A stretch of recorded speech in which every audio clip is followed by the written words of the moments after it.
Oi pessoal, tudo bem? Vamos continuar as nossas digressões, reflexões sobre o conto. Para você que acompanhou a gente semana passada, a gente começou a falar dos elementos constituintes do conto, né?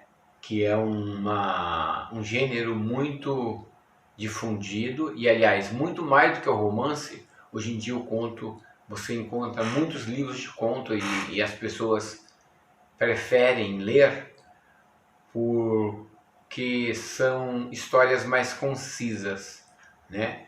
E muitas vezes com os mesmos elementos potencializados em um romance, né? Mas é importante a gente entender que os contos, eles têm suas características próprias, né? Sua forma, né? De se descolocar, né? De se fazer entender, muito peculiar. Eu queria falar de três elementos fundamentais do conto agora com vocês. Assim.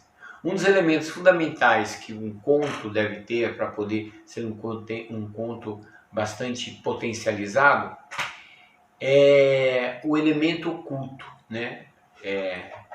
Os melhores contos, eles têm os elementos ocultos como se fosse assim um iceberg, né? Você vê só a ponta e existe uma coisa profunda ali, como se existisse uma história por trás, né? Existe uma história oculta por trás, sempre profunda e cheia de significados, mais importante do que aquela que se passa na superfície, né? E essa história, ela não é explicitada, ela é contada como se fosse numa ideia subliminar. O Ricardo Palha, ele diz o seguinte: o conto sempre conta duas histórias, uma superficial em primeiro plano, outra em segredo em segundo plano. E a arte do contista consiste justamente em saber cifrar a segunda história dentro dos interstícios da primeira história. É como se fosse um contar a partir de um relato visível, um outro secreto, narrado de forma elíptica, né? E fragmentária. É isso que ele fala, que um conto, esse é um elemento muito importante que constitui um conto. Tem um mini conto, né, pra gente pensar. Os mini contos é um bom exercício para a gente pensar nesse exercício da história fragmentada e o que está por trás, né? Se você pegar um mini conto, porque ele é uma síntese e não é o que se está dizendo, é o que se está por trás do que se está dizendo, né? O Ernest Hemingway, ele tem um continho que ele fala assim: vende-se sapatinhos de bebê nunca usados. Isso é um mini conto. O que está por trás disso? Para a gente imaginar, né? Aí um segundo elemento importante no conto, que seria um fato inexplicável. No conto comum, qual um segundo elemento importante no conto, por exemplo? É o fato inexplicável. No conto é comum acontecerem coisas estranhas, sem que o narrador se preocupe em dar explicação racional sobre isso que está acontecendo. Porque isso faz o quê? É como se cria uma atenção para você, por uma coisa que você acha estranho, você quer explicação sobre isso, mas ele não revela. E aí faz você refletir. E aí você vai para camadas mais profundas, não só da linguagem, mas do entendimento do conto, né? Então isso é importante, os fatos inexplicáveis no conto. E o terceiro elemento importante no conto é o elemento simbólico, né? As coisas não são o que elas são, mas o que elas representam, o que justamente aquela conjuntura de elementos simboliza, né? Um elemento narrativo que serve como metáfora da trama reitera a sua ideia central, sempre isso. Isso dentro de uma ideia simbólica do conto, né?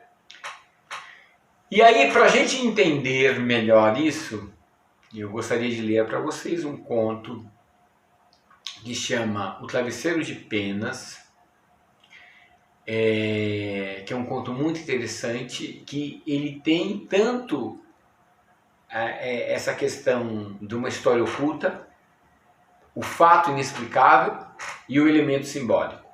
Se você conseguir entender esses elementos, tenta aplicar isso num conto que você pretende escrever, né? Esses elementos. Aí você já está dominando essa técnica. Vamos ao conto? O Travesseiro de Penas, de Horácio Quiroga. Essa tradução é do Paulo Soriano. Horácio Quiroga, ele viveu entre 1878 a 1937. Então, um conto bem antigo.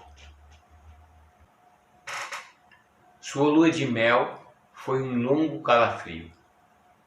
Loura angelical e tímida, o temperamento sisudo do marido que lhe gelou as sonhadas fantasias de noiva. E, no entanto, ela o amava muito, às vezes com um ligeiro estremecimento quando, à noite, voltando juntos para casa, dava uma furtiva olhadela à alta estatura de Jordan, que, na última hora, não pronunciara uma só palavra. Ele também a amava muito, profundamente, mas sobre isso não dizia nada. Durante 3 meses, casaram-se em abril, viveram uma felicidade peculiar. Certamente ela teria desejado menos sobriedade nesse rígido céu de amor, uma ternura mais expansiva e menos controlada. Mas o impassível semblante do marido sempre a refreava. A casa onde moravam também contribuía para os seus calafrios. A brancura de um pátio silencioso, frisos, colunas, estátuas de mármores, produziam a outonal impressão de um palácio encantado. Dentro, o brilho glacial do estuque, sem uma única e superficial fissura nas altas paredes, corroborava a desconfortável sensação de frio. Na passagem de uma peça ou outra, os passos ecoavam em toda a casa, como um longo abandono que lhe tivesse aguçado a ressonância. Nesse singular ninho de amor, Alice passou todo o outono. Lançara um véu sobre os antigos sonhos e vivia como adormecida na casa hostil, sem querer pensar em nada até a hora em que chegasse o marido. Não surpreendia que lhe emagrecesse. Teve um ligeiro ataque de influência que acabou se arrastando insidiosamente por dias e dias. Não melhorava nunca. Num fim de tarde, pôde ir ao jardim, apoiada no braço do marido. Olhava para um lado e outro, indiferente. Jordan, com ternura, passou-lhe a mão na cabeça e Alice pôs-se a chorar, pendurada em seu pescoço. Chorou longamente todo o seu espanto calado, redobrando o pranto à mínima carícia. Depois os soluços foram diminuindo e ela continuou abraçada nele, sem mover-se e sem nada dizer. Foi esse o último dia que Alice se levantou. No dia seguinte, amanheceu prostrada. O médico de Jordan veio vê-la e recomendou repouso absoluto. Não sei o que ela tem, disse Jordan em voz baixa, já na porta da rua. É uma fraqueza que não entendo, sem vômito, sem nada. Se amanhã despertar como hoje, manda-me chamar. No outro dia, Alice estava pior. Veio o médico e constatou uma anemia em progresso acelerado, completamente inexplicável. Alice não teve mais desmaios, mas era visível que caminhava para o fim. Durante o dia todo, o quarto permanecia com a luz acesa e em silêncio. Corria as horas sem que se ouvisse o menor ruído. Ela dormitava. Jordan passava o dia na sala, também com todas as luzes acesas. Andava sem cessar de um lado para o outro, com incansável obstinação, o carpete abafando-lhe os passos. De vez em quando entrava no quarto e continuava em seu mudo vai-vem ao longo da cama, detendo-se um instante em cada extremo a olhar para a sua mulher. Em seguida, Alice começou a ter alucinações. A princípio eram confusas, variadas, depois fixaram-se no chão do quarto. Com os olhos desmensuradamente abertos, não faziam outra coisa senão fitar o tapete dos dois lados da cabeceira da cama.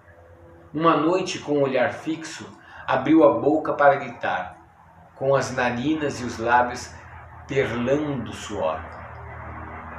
Jordan, Jordan! Exclamou por fim, rígida de um espanto e sem deixar de vigiar o tapete. Jordan acudiu e Alice, ao vê-lo, deu um grito. Sou eu, Alice, sou eu. Ela olhou como perdida logo para o tapete, tornou-se a olhar para o marido e depois de um longo momento de atônita confrontação, acalmou-se. Sorriu e, tomando entre as suas mãos a mão de Jordan, acariciou-a por uma longa meia hora, sempre tremendo. Entre suas alucinações mais pertinazes, houve uma que era um antropóide no tapete, erguendo-se na ponta dos dedos e com um olhar cravado nela. Os médicos voltaram a examiná-la, sempre em vão. Era uma vida que se acabava dia a dia, dessangrando, hora a hora, sem que soubessem como e por que aquilo acontecia. Na última consulta, Alice jazia em estupor, enquanto verificavam o pulso. Um passando ao outro aquele braço inerte. Demoradamente a observaram em silêncio e depois passaram a sala. É um caso gravíssimo. E o médico de Jordan balançou a cabeça desalentado. Pouco ou nada se pode fazer. Era só o que faltava. Desabafou Jordan, dedos tamborilando na mesa com violência. Alice se esvaía em subdelírios de anemia. Nas primeiras horas da tarde, seu mal se acentuava, agravando-se com a chegada da noite. A doença parecia não avançar durante o dia, mas no dia seguinte ela amanhecia lívida, quase em síncope. Parecia mesmo que tão só durante a noite sua vida escorria em novas vagas de sangue. Ao despertar, tinha a sensação de estar esmagada na cama por 1 milhão de quilos. Desde o terceiro dia, essa prostração mais a abandonara. Mal podia mover a cabeça e não quis que tocassem os lençóis a fronha. Seus temores crepusculares avançaram agora sobre a forma de um monstro que se arrastava até a cama e subia laboriosamente pela coxa. Perdeu logo a consciência. Nos 2 dias finais delirou sem cessar a meia voz. As luzes continuavam funebremente acesas no quarto e na sala. No silêncio agônico da casa, ouvia-se apenas o delírio monótono que vinha da cama e os surdos passos de Jordan. Alice morreu, por fim. A criada, entrando tarde no quarto para arrumar a cama vazia, olhou intrigada para o travesseiro. Senhor, chamou em voz baixa. No travesseiro há manchas que parecem de sangue. Jordan aproximou-se rapidamente. De fato, na fronha, em ambos os lados da concavidade deixada pela cabeça de Alice, viam-se manchas escuras. Parecem picadas, murmurou a criada depois de um instante de atenta observação. Traz a lâmpada para cá. A criada levantou o travesseiro e logo o deixou cair. Pálida e trêmula, sem saber por que, Jordan sentiu que seus cabelos se eriçavam. O que houve? Perguntou rouco. Pesa muito, gaguejou a criada sem deixar de tremer. Jordan o ergueu, pesava demais. Levaram-no para a mesa da sala e ali Jordan cortou a fronha e o invólucro interno. As penas, as superfícies voaram e a criada, com boca escancarada, deu um grito de pavor, levantando as mãos crispadas aos bandós. No fundo, entre as penas, movendo lentamente as patas peludas, havia um animal monstruoso, uma bola vivente e viscosa. Estava tão inchado que quase não se distinguia sua boca. Noite a noite, desde que Alice ficara acamada, aplicava-lhe aquela boca, aquela tromba, melhor dito, as têmporas dela, para sugar-lhe o sangue. A picada era quase imperceptível. A mudança diária da fronha havia impedido, a princípio, seu desenvolvimento, mas desde que a moça não pudera mais se mover, a sucção fora vertiginosa. Em 5 dias e 5 noites, ele esvaziara Alice. Esse parasita das aves, diminutos no meio habitual, chegam a adquirir proporções enormes em certas condições. O sangue humano parece-lhe ser especialmente favorável e não é raro que seja encontrado em travesseiros de pena.